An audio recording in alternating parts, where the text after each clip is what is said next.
Have you ever felt like you're just going through the motions? If you wake up, you follow the script, you do everything that's expected of you, ticking off boxes on a list that someone else wrote. You go to work, you manage your responsibilities, you keep the machine of your life running smoothly. On the surface, everything seems fine. You're functioning, you're productive. But deep down, where no one else can see, there's a growing emptiness, a quiet hollowness that the noise of your daily life can no longer drown out. It's a strange feeling, isn't it? It's not the sharp pain of a crisis or the sting of a failure. It's a dull, persistent ache. You don't feel particularly sad or angry. You just don't feel much of anything. The vibrant colors of life have faded into shades of gray. The things that once brought you joy now feel like just another task. You look at your achievements, your relationships, your carefully constructed life, and a quiet, unsettling thought whispers from the back of your mind, "Is this really it? Is this all there is?" This feeling of meaninglessness is profoundly disorienting. It's not that your life is objectively bad. You might have a good job, a loving family, a comfortable home. From the outside, you have every reason to be happy. Yet the feeling persists. It's not a lack of things, it's a lack of connection. Nothing feels truly real, as if you're watching a movie of your own life instead of actually living it. You're an actor playing a part, and you've been playing it for so long you've forgotten who you are when the curtain falls. You are surrounded by roles, each one a mask you wear. At work, you're the diligent employee or the ambitious leader. At home, you're the dependable parent, the supportive partner, the responsible provider. You are a collection of functions defined by what you do for others. You're a son, a daughter, a friend, a neighbor. You fulfill your duties, you meet your obligations, and you hold it all together. But when you're alone, in the silence of the night, you realize that none of these labels, none of these roles, answer the fundamental question that burns within you. Who am I beneath it all? Feeling this way, feeling this profound sense of emptiness, doesn't mean your life is devoid of meaning. It doesn't mean you've failed or that something is fundamentally broken. It's a signal. It's a sign that you have lost touch with the most important person in your life, yourself. The emptiness is the space that's left when your authentic self has been pushed aside. It's your soul's way of telling you that it's time to come home. So, let me ask you something. Let's put aside everything you're supposed to do, everything you're supposed to be. When was the last time you felt truly, genuinely alive? It's not productive, not useful, not successful, but alive. When did you last feel that spark of pure, unadulterated being?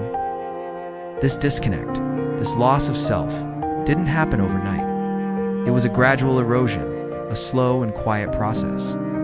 You didn't wake up one morning and decide to abandon who you were. It was a series of small, almost imperceptible compromises. You traded little pieces of yourself for things you were told were more important: security, approval, acceptance, survival. You made 1,000 tiny concessions to fit into the world. You learned to be practical when your heart was yearning for passion. You learned to be responsible when your spirit was crying out for curiosity and adventure. You learned to be agreeable and polite when every fiber of your being wanted to speak its raw, unfiltered truth. You learned to be acceptable to society, to your family, to your peers, instead of being authentic to your own soul. You carefully sculpted yourself into a version that everyone else could understand and approve of, sanding down your rough edges, silencing your inconvenient desires, and hiding away the parts of you that didn't fit the mold. Slowly, methodically, you became what the world needed you to be. You became the reliable employee, the steady partner, the good child. You became a solution to someone else's problem, a cog in a machine, a pillar holding up a structure you didn't even build. Your life became a performance designed to earn applause from an audience you didn't choose. And over time, the performance became so all-consuming that you forgot there was a real person behind the mask. The questions you asked yourself began to change. You stopped asking, "What do I feel right now? What do I truly want? What makes my spirit sing?" Those questions started to feel selfish, frivolous, and impractical. Instead, you began asking, "What should I be doing? What is the right thing to do? What does everyone expect of me?" Your internal compass, which once pointed toward your own true north, was recalibrated to point toward external expectations. So you see, you didn't just lose yourself, as if it were a set of keys you misplaced. You actively participated in your own disappearance. You abandoned yourself quietly and deliberately, piece by piece, to keep the peace, to keep life moving, to avoid making waves. You chose the path of least resistance, and in doing so, you drifted further and further away from the shore of your own being. A life that feels meaningless is almost always the consequence of living out a script written by someone else, of fulfilling a destiny that was never yours to begin with. Now, take a moment to reflect. Think back on that journey.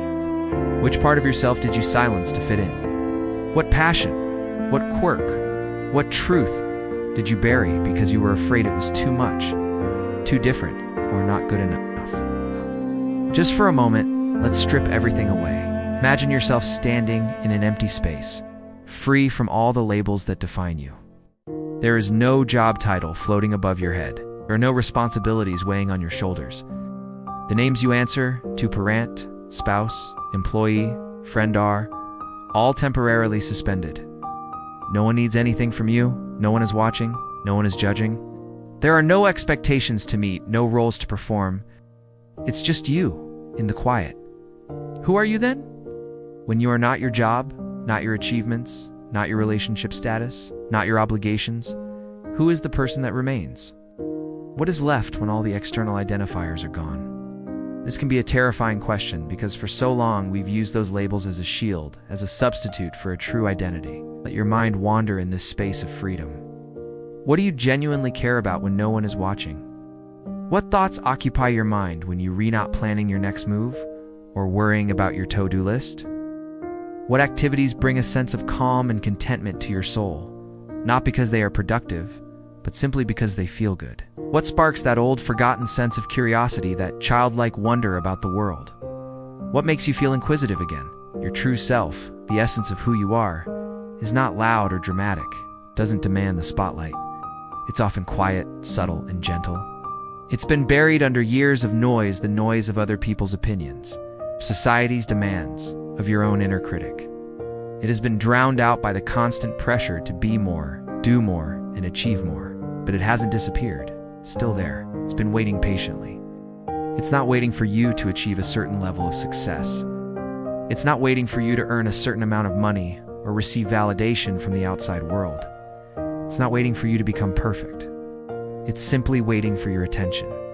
It's waiting for you to turn inward, to listen to its quiet whispers, to acknowledge its presence after so many years of neglect.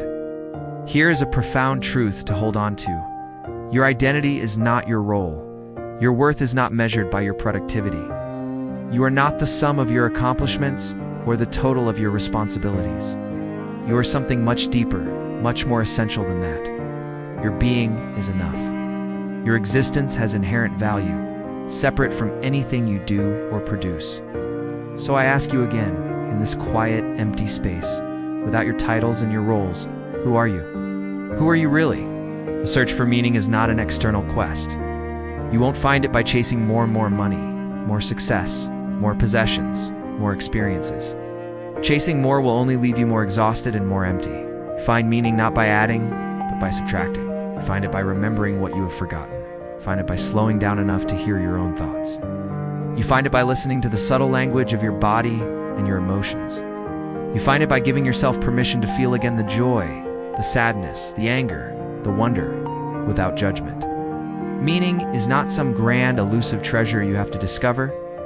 It is the natural byproduct of a life lived in alignment with who you truly are.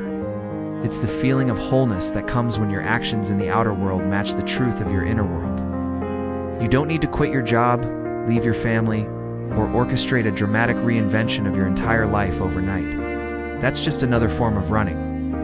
The real work is much quieter, much simpler.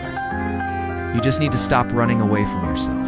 You just need to turn around and face the person you've left behind. It begins with one small, honest choice. Maybe it's saying no to something that drains you, even if it disappoints someone. Maybe it's spending 10 minutes doing something you love for no other reason than that you love it.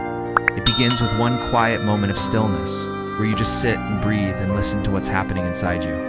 It begins with one single step back toward what feels true, no matter how small or insignificant it seems.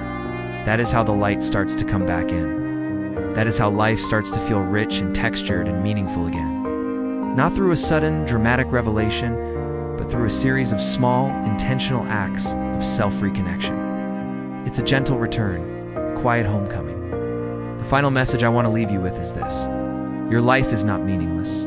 It never was. You've just been living too far away from yourself. The meaning was there all along, waiting patiently within you. So my final question to you is this: what is one small, simple way you can begin to reconnect with who you really are starting today?